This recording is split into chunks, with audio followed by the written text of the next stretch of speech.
Assalamualaikum warahmatullahi wabarakatuh. Perkenalkan, nama saya Iklimah Hernisa dari Prodi Ilmu dan Teknologi Pangan.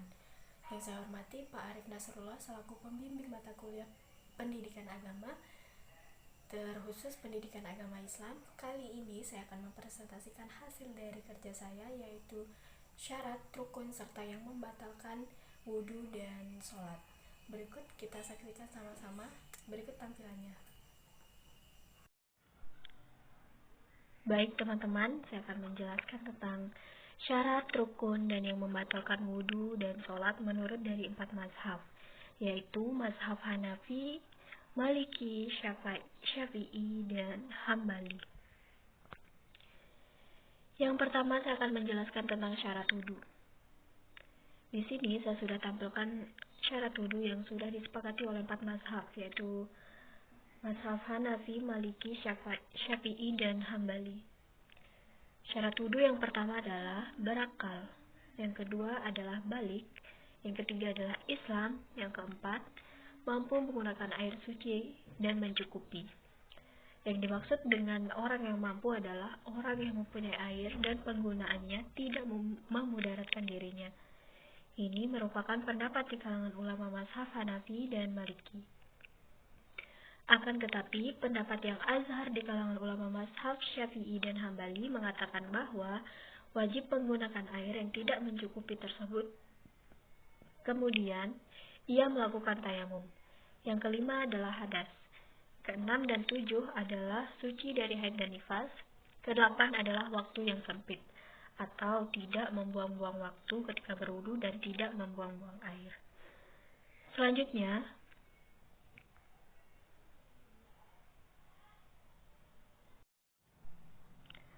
rukun wudhu. Rukun wudhu menurut dari mazhab Hanafi itu ada 4 rukun, yaitu adalah yang pertama membasuh wajah, membasuh tangan, mengusap kepala, membasuh kaki.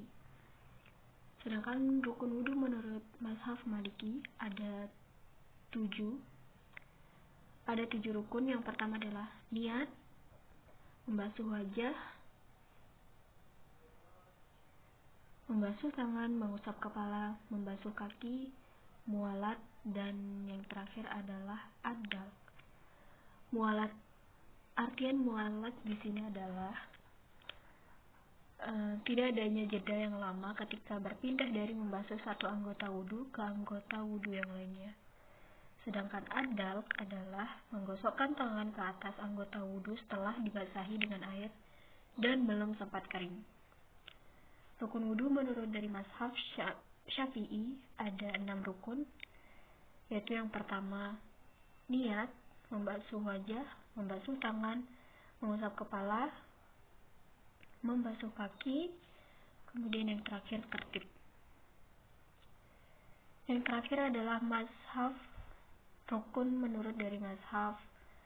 wudhu menurut dari mazhab Hambali.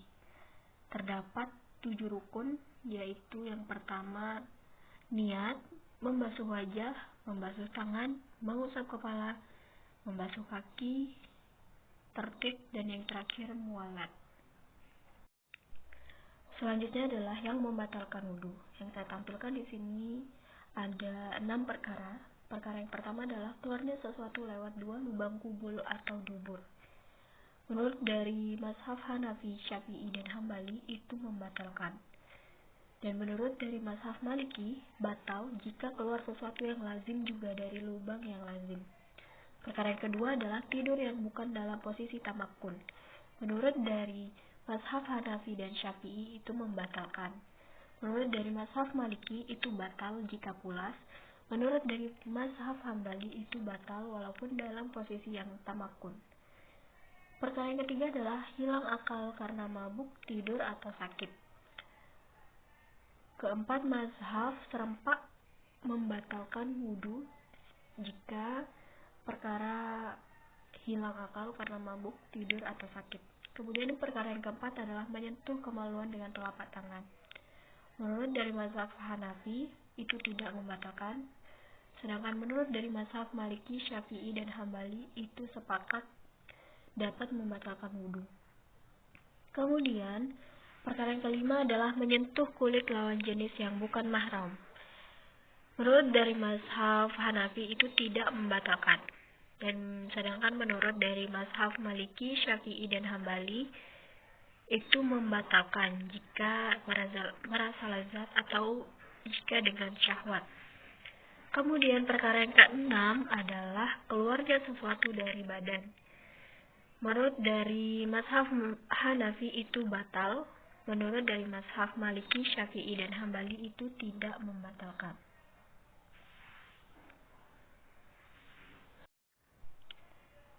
Selanjutnya di sini adalah syarat-syarat sholat menurut dari 4 mazhab yang sudah disepakati. Yang pertama adalah sucinya tempat sholat, kemudian menutup aurat, sucinya pakaian orang yang sholat, suci dari hadas, suci badan dari najis, mengetahui masuknya waktu sholat, kemudian menghadap kiblat. Kemudian orang yang mukim atau menetap di suatu negeri tidak boleh menunaikan sholat sunnah dengan menghadap selain kiblat, baik ketika sedang naik kendaraan maupun ketika jalan kaki. Yang terakhir adalah posisi kiblat tidak jelas, lalu seseorang berijtihad untuk menentukan arah kiblat dan benar, maka dia tidak perlu mengulangi sholatnya. Selanjutnya adalah rukun sholat menurut dari 4 mazhab. Di sini mazhab Maliki dan mazhab Syafi'i tidak memiliki rukun sholat yang tidak jauh berbeda, yakni niat, takbiratul ihram, berdiri, membaca Al-Fatihah, kemudian ruku, sunnah membaca tasbih.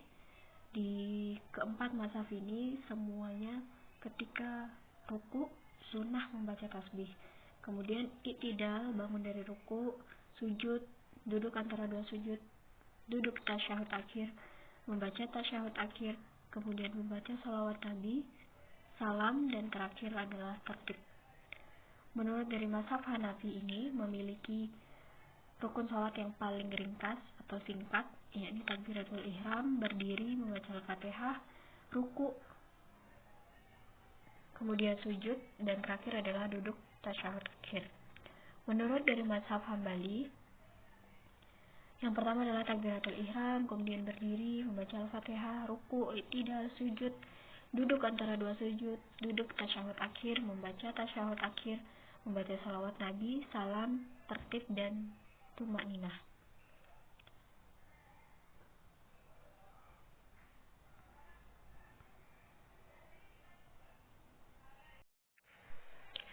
Kemudian yang membatalkan sholat menurut dari mazhab Maliki, di sini terdapat 15 hal yang membatalkan sholat. Di antaranya adalah meninggalkan salah satu rukun dengan sengaja, menambah rukun dengan sengaja, tertawa terbahak-bahak, muntah dengan sengaja, dan terakhir adalah meninggalkan 3 sunnah dari sunnah-sunnah sholat karena lupa, serta tidak melakukan sujud syahwi.